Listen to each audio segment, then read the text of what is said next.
मोदी मंत्रिमंडल का जो विस्तार हुआ है उसमें अगर हम नॉइज और नैरेटिव को छोड़ दें तो सिग्नल क्या निकल करके आते हैं।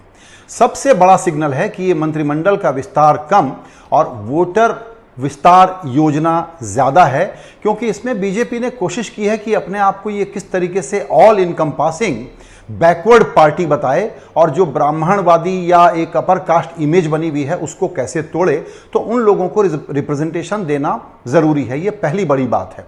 दूसरी बड़ी बात यह है कि गठजोड़ धर्म की बड़े दिनों के बाद याद आई है। पिछले दिनों जो सर्वशक्तिमान पार्टी हो गई थी और एलाइज को ठीक से ट्रीट नहीं करती थी, तो एलाइज का ट्रीटमेंट यहां अच्छा दिखाने की कोशिश की गई है। और इसमें तीसरा बड़ा मैसेज यह है कि नीतीश कुमार ताकतवर बनकर निकले हैं और एक प्रकार से उन्होंने चिराग प्लान का बदला ले लिया है। पशुपति पारस को भी वो मंत्री बनाने में कामयाब हो गए हैं, वो भी कैबिनेट लेवल पे। तो गठजोड़ धर्म निभाने की याद बीजेपी को आई, ये तीसरा इंपॉर्टेंट पॉइंट है। और चौथा इंपॉर्टेंट पॉइंट ये है कि किस तरीके से जो आने वाले चुनाव हैं उनमें माइक्रो टारगेटिंग की जाए लोगों के का वोट लेने के लिए। उसका ब्यौरा हम आपको डिटेल बाद में बताएंगे। और एक आखिरी इंपॉर्टेंट पॉइंट है, वो है कि जो पार्टी में नवागंतुक हैं, जो नए इंपोर्टेड नेता हैं, उनको मंत्री बना करके ये भी सिग्नल है कि सभी पार्टियों के सभी लोग हमारे यहां वेलकम हैं।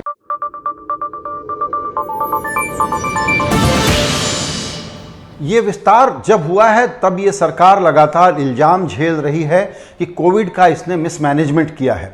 तो जो मेडिकल साइंस का फेल्योर है उसमें तो एक तरीके से ये फेल हुए हैं, इस पर आप डिबेट अभी भी कर सकते हैं। लेकिन पॉलिटिकल साइंस में A+ लाने के पूरे इंतजाम किए गए हैं इस विस्तार में। देखिए, खास बात यह है कि कुछ लोगों को नॉन परफॉर्मेंस की बात कह करके सरकार कभी कुछ कहती तो है नहीं, लेकिन हम लोगों के लिए एनालिसिस के लिए स्पेस छोड़ देती है कि हर्षवर्धन को, रविशंकर प्रसाद को, जावड़ेकर को, ऐसे मंत्रियों को, रमेश पोखरियाल निशंक को क्यों हटाया जा रहा है।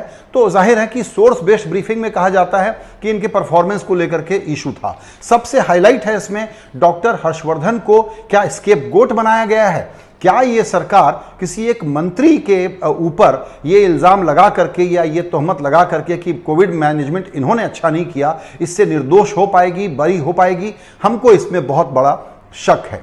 दूसरी बात यह है कि एक तरफ ट्विटर और दूसरी बिग टेक कंपनियों से जो वॉर चल रहा है उसमें हो सकता है कि एक सिग्नल बिग टेक कंपनियों को भी देने की कोशिश है कि देखिए, रविशंकर प्रसाद से आपका बड़ा क्लेश था, हमने उनको हटा दिया, यहाँ एक रीजनेबल मंत्री ले आते हैं।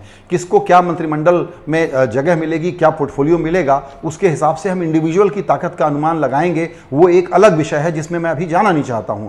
मेरा मूल विषय ये है कि इस विस्तार से सरकार की क्या चिंताएं और क्या कंसर्न सामने आ रहे हैं। तो जब हम कहते हैं कि बैकवर्ड पार्टी दिखाने की कोशिश, तो यूपी उसका सबसे बड़ा उदाहरण है। 2022 में विधानसभा का चुनाव है, वहां पर आप देखें तो कोरी, लोधी, कुर्मी, दलित, एक ब्राह्मण, ओबीसी, इस प्रकार का रिप्रेजेंटेशन दिखाने की कोशिश की गई है। दूसरा अहम राज्य है महाराष्ट्र, 48 लोकसभा सीटें हैं यहां पर।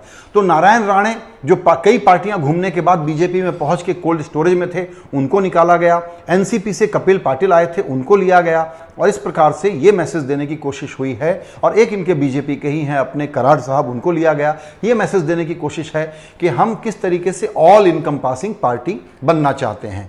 वेस्ट बंगाल का चुनाव खत्म हो गया, इसलिए अहमियत घटी नहीं है, बढ़ी है। और वो यूं बढ़ी है कि अब लोकसभा की 42 सीटें हैं, वहां सीटों को मैक्सिमाइज करना है, क्योंकि अगर कहीं और नुकसान होगा तो हम भरपाई कहां से करेंगे। इसीलिए वहां पर भी जो बैकवर्ड और दलित वोट फैक्टर है उसको ध्यान में रख करके बाबुल सुप्रियो और देबोश्री चौधरी जैसे लोगों को हटा करके उनको लाया गया है, जिनके बारे में बीजेपी का ये मानना है कि ये इनका नाम भी ठीक है, काम भी ठीक है। नाम इस सेंस में कि ये एक वोटर कम्युनिटी में वोट ला पाएंगे, ये कोशिश इसके पीछे दिखती है। इसी तरीके से कर्नाटक और गुजरात में भी चूंकि विधानसभा के चुनाव होने हैं तो कुछ स्ट्रॉन्ग सिग्नलिंग जरूरी है।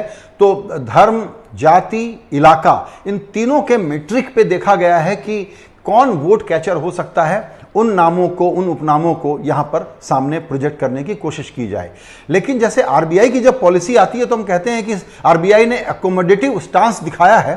तो इसका दो उदाहरण है। एक तो हमने बताया एलाइज के बारे में कि कितने अकोमोडेटिव हो गए हैं ये लोग, जाहिर है कि मजबूरी के कारण हुए हैं। क्योंकि इसके अलावा दूसरा महत्वपूर्ण सिग्नल देखिए आप, जो कर्नाटक का है, वहां पर येदियुरप्पा से हाईकमान की अनबन की खबरें लगातार आते रहती हैं, लेकिन उनकी बेहद करीबी शोभा करंडलजे को मंत्री बना दिया गया है इस बार। यानी कि वहां पर भी येदियुरप्पा के साथ एक प्रकार का ट्रुस हो गया है, ऐसा आप मान के चल सकते हैं। तो जो बड़ी सुर्खियों वाले नाम हैं वो जाहिर है कि नारायण राणे, ज्योतिरादित्य सिंधिया, सर्बानंद सोनोवाल, इस प्रकार के लोग हैं जो कि कैबिनेट लेवल पे आए हैं।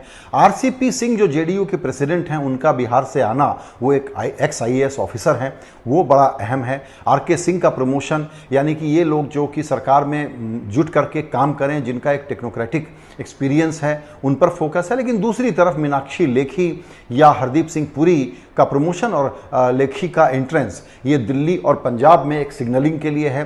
तो इस पूरी कवायद को अगर संक्षेप में समझा जाए तो एक ही बात है, वो है गवर्नेंस से कम ताल्लुक, पॉलिटिकल सिग्नलिंग और चुनाव जीतने के गणित का ज्यादा ध्यान रखा गया है। इससे कोई इनकार नहीं कर सकता, ये लेजिटिमेट है, इसमें कोई गलती नहीं है। लेकिन जो अभी चर्चा में रहेगा, जो शॉकर है, वो ये है कि जिन मंत्रियों को निकाला गया है उसकी कसौटी क्या है। क्या डॉक्टर हर्षवर्धन की अकेले की गलती थी? दरअसल मुझे तो याद आता है कि शुरुआती दिनों में डिलीजेंटली वो रोज प्रेस कॉन्फ्रेंस करते थे, अचानक उनकी प्रेस कॉन्फ्रेंसेस कम हो गई और फिर बंद हो गई, यदा कदा आने लगे। मुझे लगता है कि ये इतना बड़ा डिजास्टर था जिसमें किसी एक मंत्री को जिम्मेदार ठहराना या उसको निकाल करके ये सिग्नलिंग करना कि हम अब इंश्योरेंस कवर में आ गए और जो शीर्ष नेतृत्व है सरकार का, उसने अपने आप को प्रोटेक्ट कर लिया इस इंश्योरेंस कवर में, ये भी थोड़ा सा चालाकी कहिए या नादानी कहिए, यह बात जल्दी से सबको हजम नहीं होगी। तो जैसा हमने शुरू में जिक्र किया कि इसमें गठजोड़ के प्रति इनका प्यार वापस लौटा है, ये एक ध्यान देने की बात है। भविष्य में और छोटी पार्टियों को सिग्नलिंग की कोशिश है कि अब हम गुड बिहेवियर में आ जाएंगे वापस। पिछले दिनों में जो हम अश्वमेध का घोड़ा लेकर के निकले थे, उसको हम रिटर्न करा रहे हैं और एकोमोडेट कर रहे हैं एलाइज को। नीतीश कुमार का बदला है, उसके लिए अंग्रेजी शब्द है पोएटिक जस्टिस।